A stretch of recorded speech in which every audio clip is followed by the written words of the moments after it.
J'ai Non, par dit contre, dis pas ici, qu'il a rien compris, mais tu Tu peux. vois, il n'a rien compris. Il non, n'a tu vois, t'es dans absolument l'agression rien comme je Non, suis c'est pas pas. d'accord avec Attends, toi, j'ai rien attends. compris.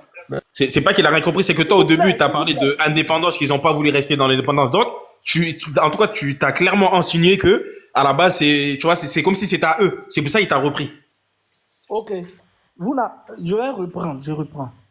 Je reprends les propos de Bakel, qui a dit la rébellion Touareg est alimentée par une grande partie de l'État algérien et par une partie de la Mauritanie qui soutient ces rebelles-là.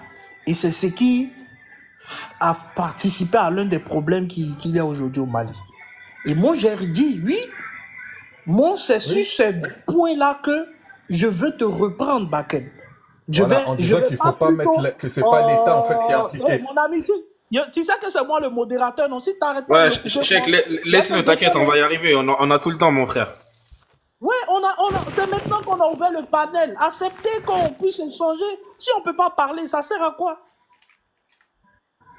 Je dis, faut couper ton micro, chef. Ouais, pardon. Pardon. Tu as vu, on est en train de perdre le temps. Parce que si tu m'avais laissé, actuellement, j'avais fini, les gens avaient la parole. On est en train de perdre le temps sur un petit point seulement que je n'étais pas d'accord dans ce que Bakem m'a dit. Donc, je disais que, en ce qui concerne la rébellion Touareg, ce n'est pas l'État algérien, ce n'est pas l'État malien qui est derrière ces soutiens que ces Touaregs ont. Non, c'est plutôt les populations Touareg qui, eux, sont par exemple en Mauritanie, sont aussi en Algérie, qui, eux, soutiennent cette volonté d'indépendance. Pourquoi? Parce que dès les indépendances déjà, les Touaregs, eux, revendiquaient un espace Touareg qui s'étendait d'une grande partie une partie du Mali et une partie de l'Algérie et une partie même de la Mauritanie. Ils savaient qu'ils n'allaient pas avoir gain de cause en Algérie parce que, bon, l'Algérie était toute puissante et puis, bon, la France et tout ça.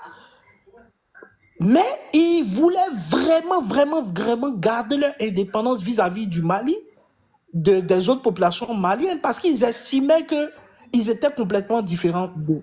Et comme j'ai dit, leur soutien est venu de quoi? Des autres Touaregs qui sont dans les autres pays, qui finançaient, qui payent, qui donnaient de l'argent, parce que les Touaregs, on les connaît, hein, ils sont dans le commerce, ils sont dans beaucoup de trucs. Donc c'est eux-là, dès les départs, qui finançaient cette rébellion-là. Et ça, c'est sourcé, plein de journalistes l'ont écrit. Quand vous prenez même, même les Algériens même en parlent. Ces riches, ces grands hommes d'affaires algériens, Touareg, qui soutiennent cette rébellion. Mais ce n'est pas l'État. Parce que venir dire l'État, moi, j'ai un peu un problème avec ça. Bon, Il madame, faut est-ce qu'on peut vous vraiment répondre essayer maintenant? de Est-ce qu'on peut nuancer. répondre un peu? Il faut essayer de nuancer un peu ce qu'on Non, dit. madame, excusez-moi. Donc, moi, je veux juste vous répondre sur un point quand vous dites que c'est pas l'État. Je veux juste vous répondre sur un point. Voilà. Donc, comme je le disais, sur ça, je ne vais pas essayer d'aborder les autres points parce que vous allez me trouver long. J'ai voulu faire un peu vite quand même pour sur ça et puis peut-être quand même vous donner la parole parce que je vois que vous mourrez d'envie de parler. Il n'y a pas de problème. Mais est-ce qu'on fait par ordre d'arrivée ou bien on laisse chaque rebondir? Parce que s'il rebondit, je serai obligé de répondre derrière. Laisse Cheikh rebondir, laisse-le rebondir, mon frère. Après, je réponds derrière à ce qu'il va dire. Vas-y, chef. Merci. En fait, moi, je veux rebondir juste sur un point. Quand tu dis que ce n'est pas les États algériens, tout ça, qui sont impliqués dans le soutien des Touaregs, etc., ou même des groupes armés rebelles, moi, j'ai juste un exemple à donner. Ce qui a mis fin à l'accord d'Alger dernièrement, c'est justement ce qu'on a vu. Les vidéos qui ont fuité, c'est même pas ça a fuité parce que c'était officiel. C'est-à-dire les groupes armés du Mali ont été reçus par le président de la République d'Algérie, qui a déroulé le tapis rouge aux différents groupes rebelles Touareg et à différents aussi groupes rebelles armés. Donc dire que l'État ne donne pas son soutien, je sais pas, moi ce qu'on voit dans l'actualité, c'est le contraire. On voit que c'est bien le gouvernement algérien qui appuie les accords d'Alger, et on a vu ensuite que quand l'armée malienne combattu les dernières forces rebelles, on va dire, armées. Elles sont parties se réfugier où? En Algérie. Et elles ont été reçues dans le palais présidentiel algérien par le président algérien Tebboune. Donc tout ça, on a vu les images dans l'actualité. On a vu tout ça. Ok, merci. Donc je sais pas comment on peut dire maintenant que le gouvernement ne soutient pas, alors que c'est eux-mêmes qui poussaient pour faire l'accord d'Alger, justement pour que les Touaregs aient leur partie du territoire du Nord Mali. Dernièrement, on a vu aussi que c'est l'État algérien même qui a reçu les groupes rebelles Touaregs, mais aussi, comment ça s'appelle, Imam Dicko. Voilà. Donc comment après ça, on peut dire non, c'est pas les gouvernements qui soutiennent, alors que c'est le gouvernement même algérien qui poussait pour que le Mali reste dans l'accord d'Alger. Donc, je sais pas où sont tes sources, comme tu dis que c'est sourcé, etc., il y a des preuves. Nous, en tout cas, les sources que je te dis, là, on les a tous vues dans l'actualité dernièrement. Ok. Tu reproches à l'Algérie d'accueillir l'un des partis pour laquelle elle-même, elle a réuni sur son sol pour la signature d'un accord. Moi, je pense que... Pas du tout, moi, c'est Voilà, pas ça que je reproche. C'est pas ça que j'ai dit. Non, c'est pas... Non, faut pas commencer par mettre des choses dans ma bouche que je n'ai pas dit. Non, tu as parlé... Tu me dis, tu reproches ça, moi, je te dis juste que non. Monsieur Cheikh, on va pas s'en sortir si on fait comme ça. Là, on va pas s'en sortir si tu mets dans ma bouche des paroles que je n'ai pas dites. Voilà, on va pas s'en sortir. Il faut couper ton micro et tu me laisses parler. S'il te plaît. Faut commencer par ne pas mettre dans ma bouche des choses que je n'ai pas dites. S'il te plaît, coupe ton micro. On va y arriver. Tu vois, tu dis que l'Algérie est partie prenante. Mais c'est en Algérie qu'on a signé les accords. Et le président a reçu, comment on appelle ça, les Touaregs, parce que l'armée, les Maliens avaient rompu l'accord. En attaquant... Je suis désolé, l'accord n'était pas encore rompu à cette période-là. Il ne faut pas mentir, l'accord n'était pas rompu à cette période-là. Donc là, déjà, tu falsifies les... Si tu me coupes encore, il te descend. Non, mais il ne faut pas le descendre, frérot. Non. Il a fallu descendre tout de suite, parce que si tu mens... Non, si tu mens, il faut me descendre tout de suite. Non, mais Cheikh, laisse-le parler. Non, mais pourquoi tu le descends? Non, fais-le monter. Non, frère, laisse-le monter, frérot. Ça sert à rien de faire ça, frère. Non. Là, c'est sur le live de Bakem, t'es en train de censurer, frérot. C'est pas bon. Non, c'est bon, là. Non, fais-le monter. Il y a quelqu'un qui veut prendre la parole sur le sujet. Non, mais pourquoi tu veux pas le laisser parler? Façon, tu veux rebondir sur le sujet? Là, tu l'as fait descendre pour rien, frérot. C'est pas grave. Bakem, il va venir, il va le faire monter. Parce que là, en fait, là, t'es en train de censurer. Au moins, Bakem va gérer le live. Pour le moment, comme c'est moi qui gère... Non, mais parce qu'il dit un truc que tu veux pas entendre... On peut pas parler le frère, voilà. Ça peut pas créer le désordre ici. C'est pas. Mais c'est pas un désordre. C'est pas parce qu'il est pas de ton avis que c'est un désordre. Le hack, s'il te plaît. Attends, le hack, s'il te plaît. C'est bon, j'ai coupé court. Tu attends Bakem. Voilà. De toute façon, si tu veux parler, tu as la parole. Voilà. Oui. Donc, moi, je vais revenir simplement sur cette petite rubrique là. Voilà, par rapport à l'accord d'Alger. Et on sait très bien, par exemple, quand tu prends l'exemple de la Côte d'Ivoire, la rébellion ivoirienne. Il y a eu l'accord de Ouagadougou. Et on sait pourquoi, quand ils ont tourné un peu partout, pourquoi ils étaient obligés de passer par Ouaga. Et tout le monde le sait qu'on est passé par Ouagadougou pour déstabiliser la Côte d'Ivoire. Et on sait que aussi, pour la crise malienne, il y avait l'accord de Ouagadougou pour la crise malienne. Et tout le monde le sait dans la sous-région, quand on passait par Ouagadougou pour alimenter la rébellion. Bakem, me fais monter le frère Cheikh, s'il te plaît. Vas-y frère, il faut bien le réveiller. Voilà, on est passé par l'accord de Ouagadougou. Oui, bonsoir Bakem. Ouais, ça va très bien. Bakem, il y a le frère Cheikh qui était là, qui veut intervenir, mais on l'a descendu pour rien. Le hack, tu parles trop, il faut le faire. Après, on va arranger ça. Voilà, donc même Ouagadougou, nous, on avait abrité, par exemple, à l'époque, moi je me rappelle, ça date aux alentours de 2011 par là. Tous les Touaregs, voilà, qui étaient dans le combat. Dans le Bakem, là, tu fais monter des Cisra, là. Hein? Oh, s'il te plaît, pourquoi tu aimes couper les gens?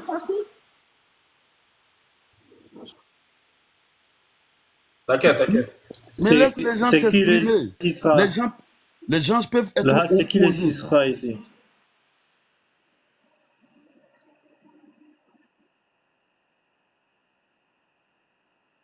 Non, mais il raconte de...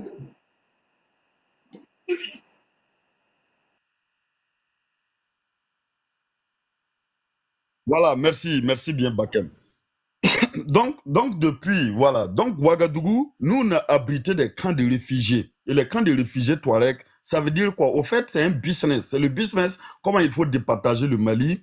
Les Touaregs venaient depuis, c'est à côté de Djibo, la bastion Peul, c'est à côté, à la lisière même de la ville. Donc, tous les Touaregs sont descendus au Burkina Faso, garder leurs femmes et enfants là-bas dans ce même camp de réfugiés. Et tout, nous, on connaît, Iya Gali, passé par Ouagadougou, il a toujours ses villas à Ouagadougou avec Blaise Compaoré et il traitait toutes les armes qui étaient le Burkina Faso pour pénétrer dans le nord Mali. Et on a obligé le Mali à venir faire des accords avec Ouagadougou. Voilà, pour pacifier le nord du Mali. Mais nous, on sait que non, ce n'était pas pour pacifier le nord du Mali, c'était pour obliger l'État malien à diviser le pays en plusieurs parties et donner, par exemple, l'autonomie aux Touaregs. Et là, maintenant, à cette époque, on préparait aussi le projet du Massina malien. Il fallait diviser complètement parce qu'on attendait que l'enjeu se met sur la carte. On attendait aussi que les choses, comment dirais-je, que les Peuls aussi s'engagent. Et de l'autre côté, et aussi ils allaient revendiquer l'autonomie du Massina. Et de l'autre côté, jusqu'à Kaye. À Kaye aussi, les Soninké, on voulait, par exemple, il y avait des... Ça veut dire, il y avait un projet complètement de partition complète du Mali. Et ce projet était piloté dans la sous-région. Le Burkina Faso y pilotait. Il y avait l'Algérie qui y participait. En ce moment, Alassane Ouattara, il vient de monter au pouvoir. Lui-même, il n'avait même pas la même mise, même complètement, même de son propre pays. Et à Bamako, même au sein même de l'élite politique, il y avait beaucoup qui travaillaient dans ce même projet.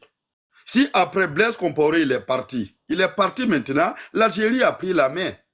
Parce que tous les grands chefs djihadistes, bon, disons terroristes même, qui sont descendus, quand tu vas prendre en Sardine, tu prends par exemple toutes les entreprises de crimes qui sont arrivées au Mali, tous ceux qui sont les pilotes, la plupart sont des Algériens.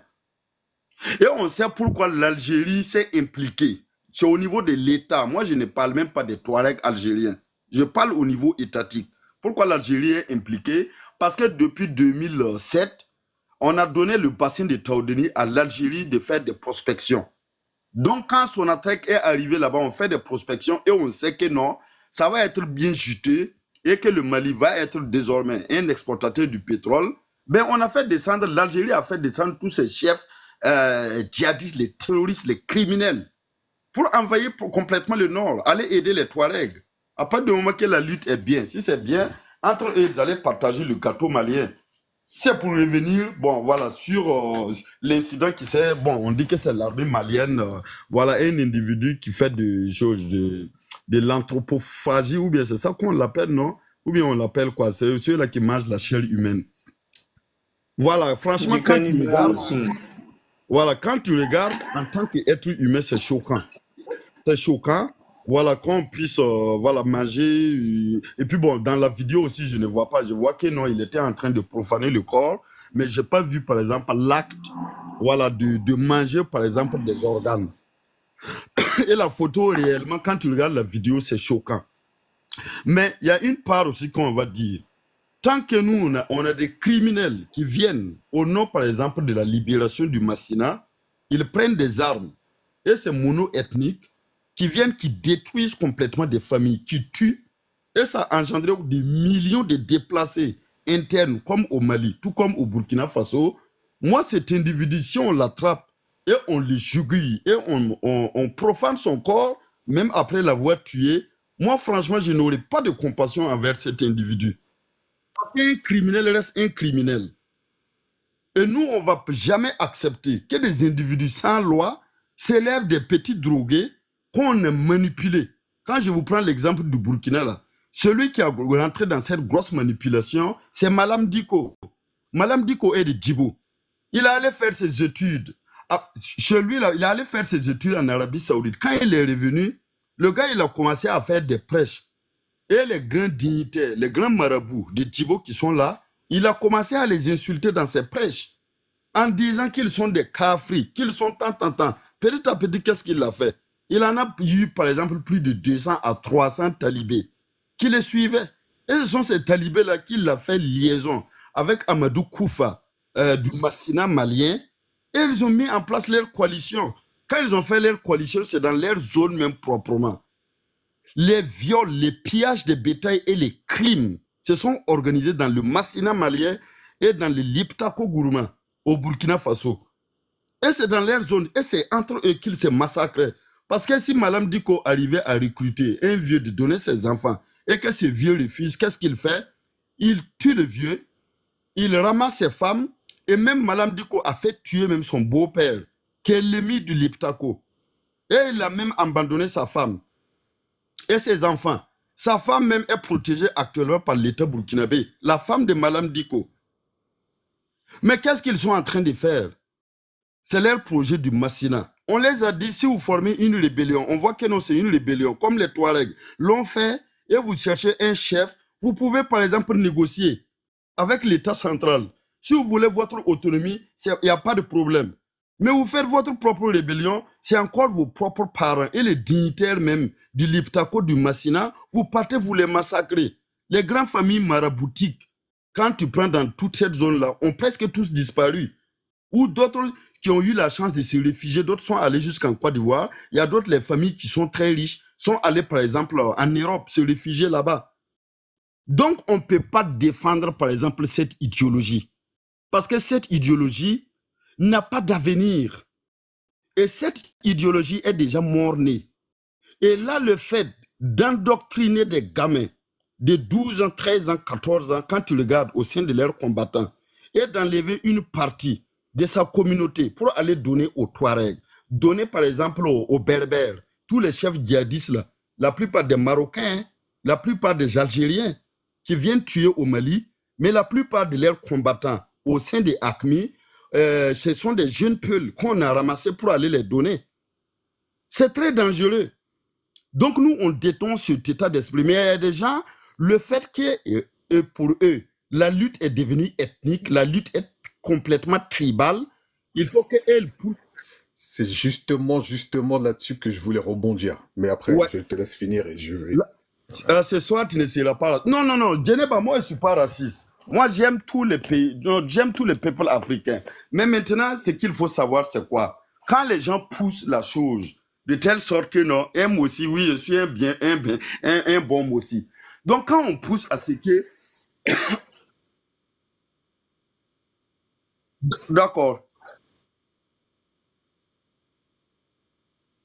Voilà. Donc, je suis en train...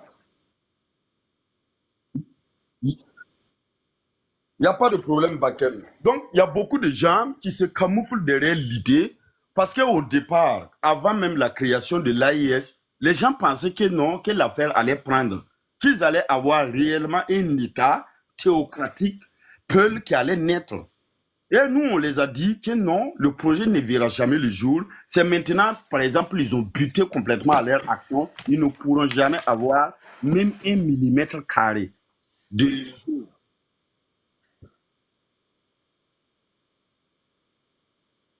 Il n'y a pas de problème, Bakem. Oui. En tout cas, Bakem, tu sais bien, parce qu'on entend beaucoup de dingueries. Il n'y a pas de problème. Donc, c'est avec la création de l'AIS, ils ont vu que non, que le projet est tombé à l'eau. Qu'ils ne pourront pas, parce qu'ils voulaient couper, par exemple, tous les axes d'approvisionnement des États comme le Mali, comme le Burkina Faso, et contraindre les États centraux à négocier. Mais ils n'ont pas pu, par exemple, couper les axes majeurs. Donc, les pays, les capitales sont toujours approvisionnés. Donc, l'échec est complètement cuisant et lamentable avec la formation de l'AIS. Donc, maintenant, qu'est-ce qu'ils font? C'est de la guerre communicationnelle. La guerre communicationnelle pour dire que non, il y a des génocides qui se préparent, il y a les génocides Peul, il y a les génocides Touareg, il y a le racisme, il y a par exemple du cannibalisme qui s'organise. Non, il n'y a rien. Parce que toutes les communautés vivaient là-bas il y a plus de 1000 ans. Tu connais bien l'histoire, toi Bakem. Et tu es le descendant même de Cheikh Omar Tal. Et tu connais même l'histoire de Cheikh Omar Tal. Et tu sais, par exemple, même Omar Tal, toi-même tu sais que non, Omar Tal, sa maman est une Tiam. Depuis, voilà, merci. Et voilà, sa maman même n'est même pas Peul. Et tu sais, par exemple, comment la sous-région, les ethnies et les différents peuples se font entremêler. On ne peut pas, personne ne peut la ça. C'est pas Peul. Sa maman, c'est une Tiam. Moi, je te dis, sa maman est une Tiam. Si je veux même, je vais aller Tiam, c'est pas Peul. Que Cheikh Omar Tal, sa maman même est Dogon. Sa maman est Dogon. Mais vous, en fait, c'est ça leur problème, en fait. On vient en débat, ils veulent toujours mettre l'ethnie dedans. C'est incroyable. Voilà, donc merci Bakem. Je laisse la parole à d'autres personnes.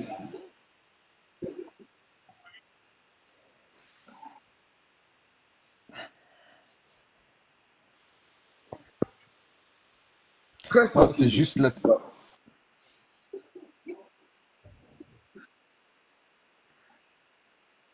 Donne la parole à Cheikh. À Cheikh. En doctrine, voilà, c'est lui. Oui. Parce que Cheikh, il parlait tout à l'heure, ils l'ont censuré. Hein. Moi, je te le dis. Non, il va parler après. Il va parler après, Cheikh.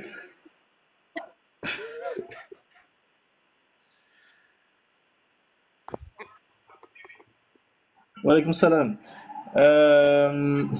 J'espère que Faso t'a donné beaucoup d'informations ici. Moi, j'aimerais avoir des sources, justement, pour aller aussi les vérifier et être au même niveau d'information peut-être que toi. Est-ce que tu peux m'en donner quelques-unes, s'il te plaît? Non, faut avancer, ça va créer trop de choses. Non, je parle à Faso. Je parlais à Faso. Non, vas-y, prends la parole, oui. Ça va créer, il va donc prendre la parole, on va pas s'en sortir. Vas-y, parle.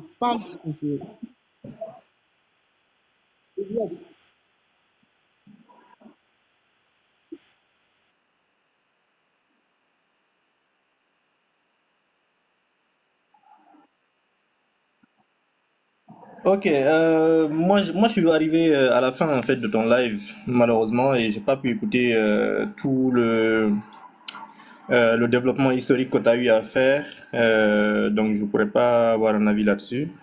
Mais ce que je voulais dire, c'est que sur la troisième partie, pour ce qui est des solutions de l'armée malienne ou de l'État malien, tu as parlé d'une vidéo et j'ai vu que le communiqué parlait d'une vidéo. Et puisque tu étais sur le Telegram, je pense que tu en as vu plusieurs. Et il s'agissait également des personnes qui étaient habillées en uniforme de l'armée malienne. Il y avait d'autres vidéos où c'était des gens qui étaient... Ok. Il y avait d'autres vidéos où... Ok. Donc il y avait d'autres vidéos également où c'était des personnes habillées en chasseurs dogon qui immolaient. J'en ai vu deux. Moi, j'ai pu regarder les deux jusqu'à la fin. Les autres, je n'ai pas regardé. Qui immolaient des êtres humains. Voilà. Donc qui se partageaient en quelque sorte. Il y avait un gars qui avait un plastique comme ça et l'autre je t'ai envoyé un truc, un lien à l'intérieur. Pardon? Et qui les mettait à l'intérieur. Donc il ne s'agit pas que d'une seule vidéo et que l'armée malienne ne parle que d'une seule vidéo justement puisque RFI et les médias internationaux en parlent. Bon, j'espère qu'ils verront les autres vidéos aussi et ils feront des enquêtes là-dessus.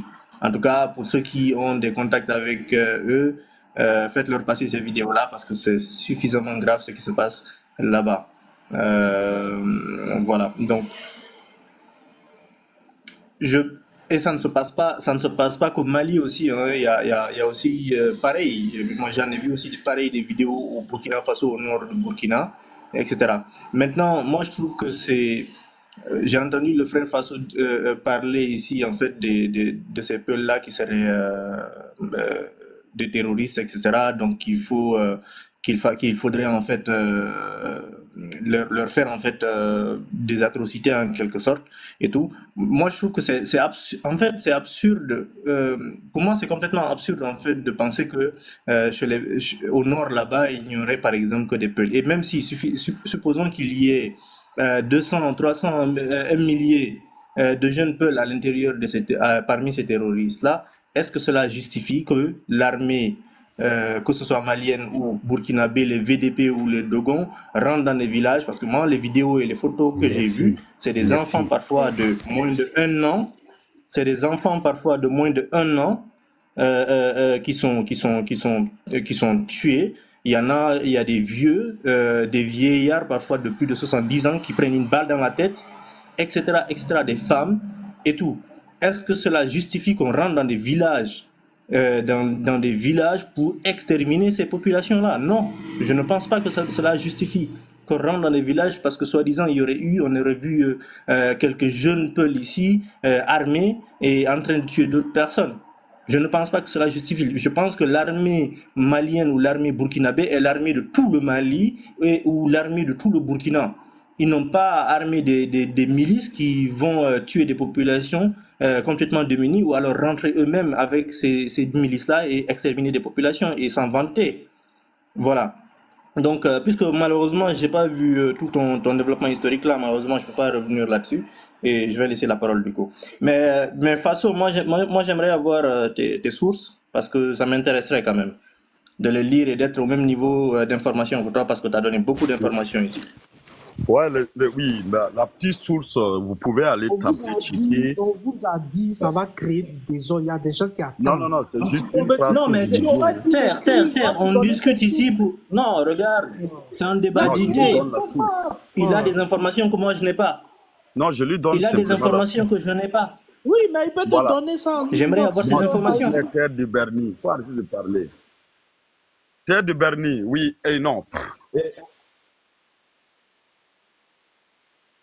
Endocrine, vous pouvez aller regarder, vous pouvez aller taper Malam Diko, oui. Burkina, ou soit vous tapez Ansraloun. Voilà, Ansraloun Djibo. Vous pouvez aller lire, ou soit vous pouvez même aller directement sur YouTube. Vous allez voir tous les grandes familles Peul de Djibo, voilà, qui te parlent de Malam Diko.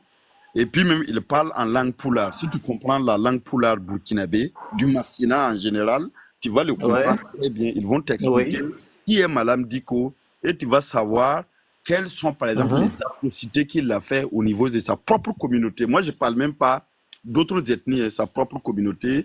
Et tu vas te faire une idée. Voilà, c'est justement là-dessus que j'ai envie de rebondir. Voilà, merci. Ça peut parler aussi. D'accord, merci. Je vais aller voir ça et on en reparlera. Kagoro 123. Oui, j'ai lu salut à tout le monde, surtout à Bakem. Donc, mon intervention ici a d'être dans le cadre historique, mais ça a tourné sur le côté politique. Donc, la température va augmenter.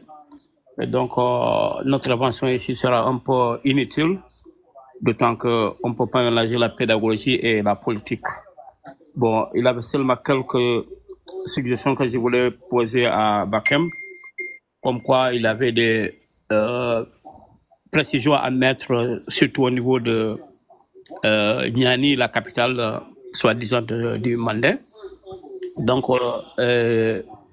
quand ça a été fondé et par qui, donc il a toujours des études là-dessus, mais toutes les histoires qu'on a lues avant, c'était que c'était la capitale de l'Empire mandin. Bon, à l'heure actuelle, il y a toujours des discussions là-dessus, donc il faut qu'on rétablisse l'ordre dans ça. Tout d'abord, Niani a existé bien avant l'arrivée de Sundiata.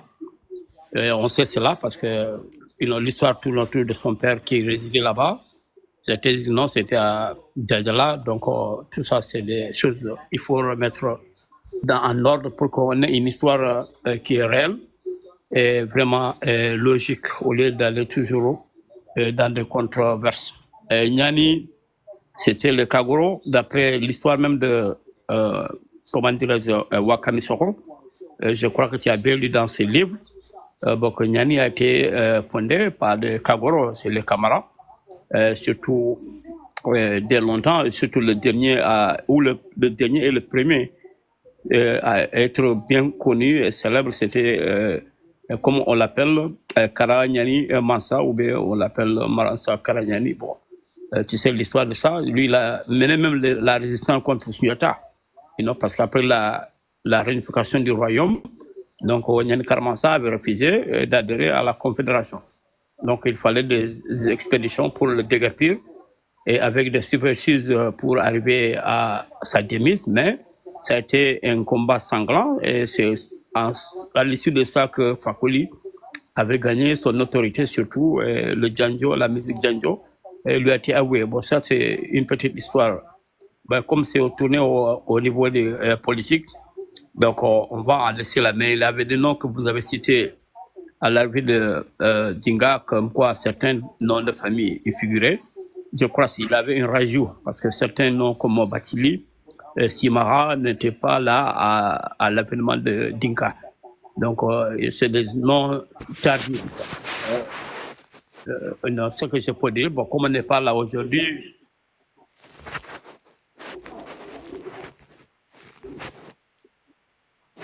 Oui, je parle de ça. Même à leur établissement, le nom Simara et Batili, bon, ça, c'est des noms tardifs. Oui. Bon, peut-être ils avaient d'autres noms qu'on a recollés à l'origine, mais non, c'est des noms récents. Bon, donc c'était une petite précision seulement. Bon, je voudrais qu'on est dans le cadre historique. Donc, mais la politique, il faut essayer de modérer ça pour que les tensions diminuent. Bon, sur ce, je vous dis bonjour et merci beaucoup.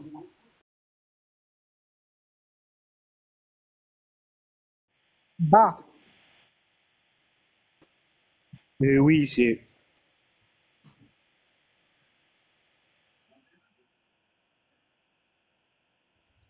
Moi, j'ai essayé de parler, on m'a coupé. C'est à bas de parler. C'est à moi de parler ou pas? Ouais, moi, j'ai essayé de parler, mais je veux juste conclure. Juste pour conclure, comme on m'a coupé, je vais juste conclure rapidement. Je ne vais même pas revenir sur ce qu'on disait tout à l'heure. Moi, tu as vu ton live, je l'ai suivi depuis le début. Il y avait trois aspects, un historique, un où tu parlais de Mamadou de Koufa et un autre où tu parlais de politique. Donc, il n'y avait pas que la partie... Voilà, il n'y avait pas que la... Non, parce que comme la personne qui vient d'arriver, elle parlait en disant qu'il n'y avait qu'une partie historique. Non, il y avait aussi une partie politique. Mais c'est là où je voulais en venir et surtout, comment dire, souligner ça. C'est-à-dire que dans la partie politique, il y a un endroit où il faut faire très, très, très attention, c'est de ne pas essentialiser les gens. Parce que j'ai écouté tout le live et dans tout le live, j'entends les Peuls, les Dogons, les Bambara. Il ne s'agit pas de Peuls, de Dogons ou de Bambara, il s'agit de groupes rebelles armés. Groupes rebelles armés ou de groupes terroristes. Parce que parmi ces terroristes, il n'y a pas que des Peuls. Il y a aussi des Bambara, il y a toutes les ethnies. Et là, en fait, on rentre dans le piège de nos ennemis, on va dire, impérialistes, qui essayent de transformer notre lutte en une... Les termes sont très précis. Il faut faire attention aux termes, ils sont importants. Et c'est justement le but de nos ennemis, c'est de transformer nos problèmes en problèmes ethniques. Alors que ce n'est pas du tout un problème ethnique. Le problème ethnique, il a été réglé depuis l'époque de Sundiata. Voilà, il n'y a pas de problème ethnique au Mali. Je vous rappelle que là, dernièrement, il y avait une vidéo de terroristes là qui ont attaqué, je ne me rappelle plus si c'était une base, et il y a une de leurs vidéos qui a fuité. Parmi tous ces terroristes, il n'y avait que des Bambara dedans. Je ne sais pas si vous vous rappelez de cette vidéo qui a fuité, où on les entendait parler en Bambara de la préparation de leur attaque et tout, etc. Dedans, il n'y avait que des Bambara. Donc, quand j'entends les Peuls terroristes et tout, etc., et aussi pour préciser la Katiba Massina, parmi... Oui, mais là, c'était des vrais Bambara. Au Mali, moi, je te dis que quand un Soninké parle Bambara, quand un Peul parle Bambara, je veux te dire, lui, c'est un Peul, lui, c'est un Soninké. On sait, on se connaît. On se connaît. Quand tu entends un Bambara parler Bambara, tu sais que c'est un Bambara. Quand tu entends un Maninka parler Bambara, tu sais que c'est un Maninka. Quand tu entends un Peul parler Bambara, bref, on se connaît. On connaît notre pays, on sait la façon de parler. Les gens qui ont été filmés dans la dernière attaque, c'était des Bambara. Et pour rebondir là-dessus, la Katiba Massina, les gens qui massacrent le plus, ce sont des gens de leur propre communauté des Peuls. Donc ce serait une erreur de dire que c'est une histoire de Peul contre Dogon, alors Dogon contre Peul ou quoi que ce soit, ou ceci, cela. C'est pas du tout ça. Et ça, c'est le but de nos ennemis, on va dire impérialistes. C'est de transformer ça en guerre ethnique, comme ça a été fait en Somalie à l'époque. Tout le monde sait très bien ici que la femme de notre président, c'est une Peul. On sait aussi qu'il y a des ministres Peuls dans le gouvernement malien. On sait aussi qu'il y a des Peuls dans l'armée malienne, etc. Il y a des Peuls parmi les terroristes, il y a des Peuls parmi les groupes, on va dire, gouvernementaux. Donc, il faut faire très attention au vocabulaire qu'on emploie et éviter d'essentialiser, de parler de Peuls, les Dogons, les ceci, les cela. C'est pas du tout ça. C'est juste ce que je voulais dire. C'est juste ce que je voulais dire.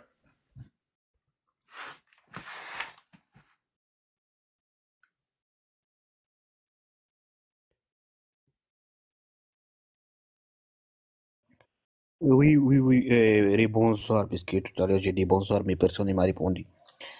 Bon, moi je vais axer mon intervention sur l'intervention de Faso. Faso, dans son exposé, il nous a expliqué qu'il y avait un plan préétabli qui visait la division du Mali et qui était chapeauté par l'ancien président burkinabé, Blaise Compaoré, qui faisait entrer des armes au Mali. Justement, c'est très important, comment dirais-je, de ne pas essentialiser ce conflit. Parce que personne ne dit, comment on appelle ça, avec les moyens qu'il avait, Blaise Compaoré, mais personne ne dit de nos jours que ce sont les, comment on appelle, les Mossi qui ont parrainé le terrorisme dans la région.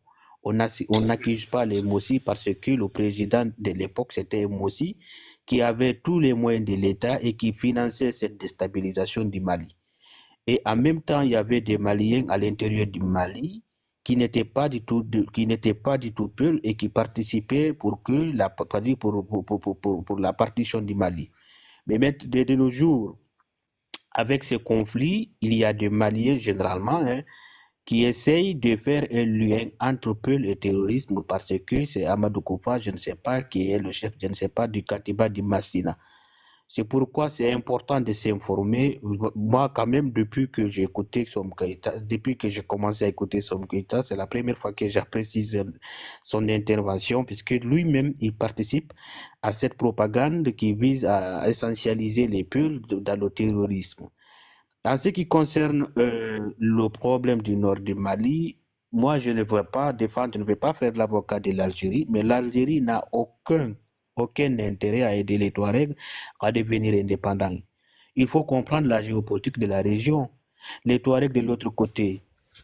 Je suis pas du tout d'accord avec toi, mais je te laisse développer. Comment? Ici, on coupe pas des... Ah, tu peux te laisser terminer. En même temps, quelqu'un qui traite les autres ethnies de mangeurs.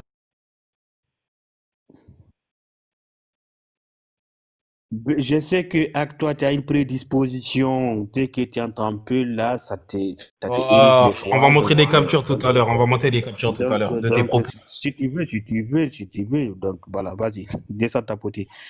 Et voilà.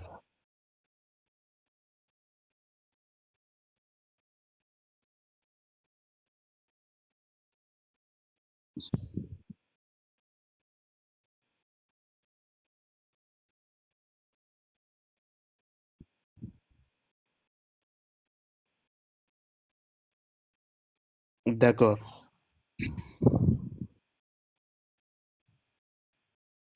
D'accord. Oui, donc à titre historique, je dois rappeler ça, que depuis 1958, d'ailleurs, les Touaregs, ils ont manifesté comment dirais-je, leur volonté d'être indépendant du Mali. Et d'ailleurs, ils n'étaient pas du Mali parce qu'ils avaient écrit une lettre au général de Gaulle de l'époque, mais ils n'ont pas. Bon, les Français, d'ailleurs, puisque moi je vois souvent que les gens essayent d'accuser les Français, comment dirais-je, l'Algérie ou je ne sais pas qui. Ce sont ces pays-là qui n'ont pas intérêt à ce que ce soit la France, que ce soit l'Algérie, qui n'ont pas intérêt à ce que les Touaregs deviennent indépendants.